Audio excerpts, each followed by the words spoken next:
Tu entres dans un monde où la lumière révèle les secrets des anciens temps, là où les veilleurs tombèrent et où les fils de Dieu marchèrent parmi les hommes. Bienvenue dans le règne de lumière. Abonne-toi pour suivre chaque révélation, chaque chapitre des mystères cachés depuis la création du monde. Enoch, le scribe de la Bible, les veilleurs tombés, la colère d'Uriel.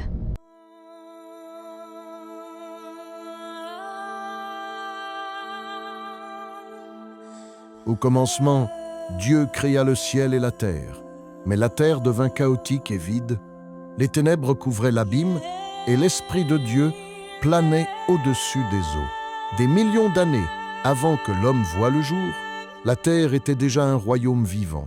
Là, parmi les montagnes de feu et les mers d'ombre, Satan, le porteur de lumière déchu, régna avec ses anges sur d'antiques civilisations oubliées.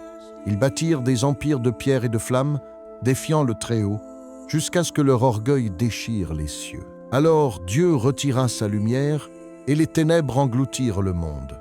Mais du silence des abîmes, une parole s'éleva, que la lumière soit. Et la lumière fut.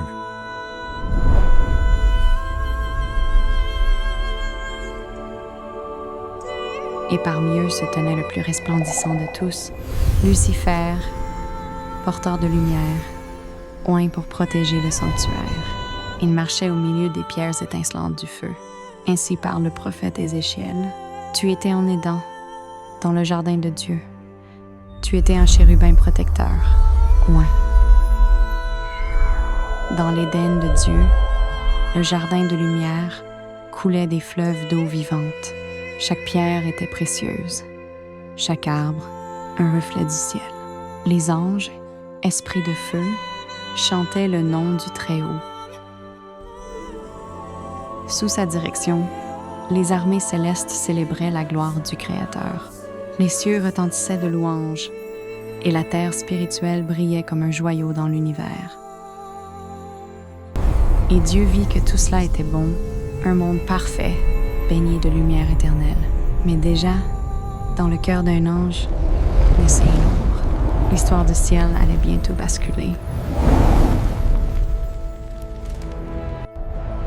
Mais dans le cœur du porteur de lumière naquit l'orgueil. Il contempla sa splendeur et dit « Je monterai au ciel, j'élèverai mon trône au-dessus des étoiles de Dieu. » Autour de lui, un tiers des anges se rangea sous sa bannière. Les cieux se divisèrent, la lumière commença à vaciller. Lucifer s'éleva vers le nord, là où il dressa son trône de feu. Il promit aux esprits rebelles un royaume sans loi ni servitude. Alors les Grégory descendirent sur la terre, Semyaza, Azazel, Arakiel et ceux du livre des noms. Ils enseignèrent aux hommes la guerre, les enchantements et les secrets du métal.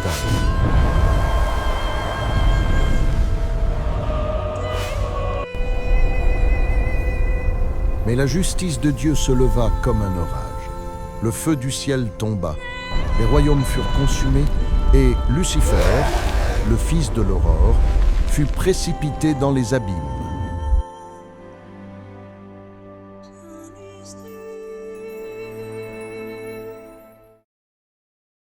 En ces jours anciens, lorsque les fils de Dieu vécurent parmi les hommes, les filles de la terre étaient belles, et leur beauté séduisit les puissants. Les géants marchaient déjà dans les vallées, et leur regard portait la mémoire des cieux qu'ils avaient quittés. Ils prirent pour eux les femmes qu'ils choisirent, et les secrets des hauteurs se mêlèrent à la chair des mortels. Alors naquirent les Néphilim, êtres de puissance et de gloire, mais aussi de corruption et de chute, car la lumière qu'ils avaient reçue se mua en orgueil, et leur règne fut grand sur la terre avant que la colère du Très-Haut ne se lève.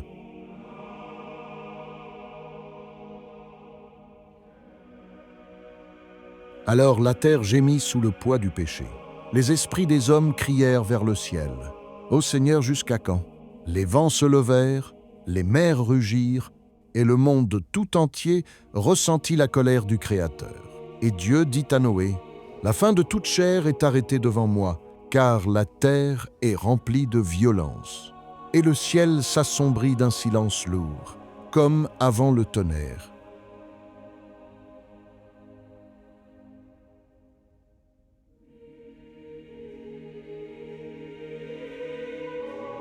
Et le Très-Haut parla à Uriel. « Va, annonce à Noé ce qui vient, car un grand déluge purifiera la face du monde. » Les cieux s'ouvrirent, et les eaux d'en haut se préparèrent à tomber. Les Néphilim levèrent les yeux vers les nuées, comprenant que leur règne touchait à sa fin. Le tonnerre éclata, et la lumière du monde s'éteignit. Le silence du jugement tomba, et les flots engloutirent la mémoire des géants. Mais leurs esprits errent encore, dans les vents et les ténèbres, jusqu'au jour du grand réveil. Ainsi prit fin l'âge des géants, le règne de lumière. Le monde fut englouti, et dans le silence des eaux, la terre attendit la promesse d'un jour nouveau.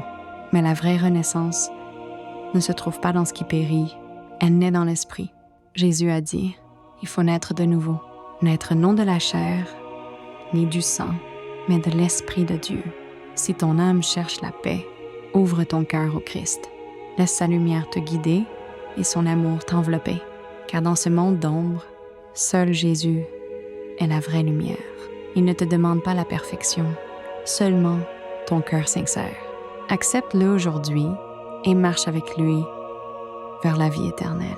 Merci d'avoir voyagé à travers le règne de lumière.